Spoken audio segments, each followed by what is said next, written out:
প্রথমে আপনার ইসলামী ব্যাংকের এটিএম যে কার্ডটি সেটি হাতে নেবেন, নিয়ে সিমের মতো একটা চিহ্ন থাকবে, সে চিহ্নটা আপনারা উপরের দিকে রেখে সামনের দিকে এভাবে পুশ করে দিবেন। তারপরে কিছুক্ষণ অপেক্ষা করতে থাকবেন।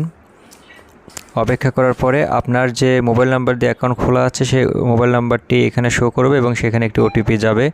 আপনি পরের ধাপে প্রেস করে এখানে আপনার যে ওটিপি আপনার ফোন নাম্বারে গিয়েছে সেই ওটিপিটি এখানে দিবেন।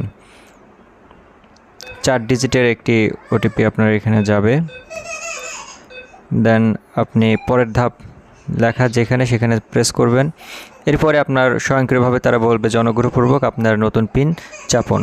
তখন আপনি আপনার পছন্দ করে রাখা 4 ডিজিটের পিনটি প্রেস করবেন। তারপরে 2বার চাবে, আপনি 2বারই পিনটা ভালো মতো প্রেস করবেন। পিন নাম্বারটা একটি জায়গায় নোট করে রাখবেন যেন আপনার পরবর্তীতে ভুলে না যান।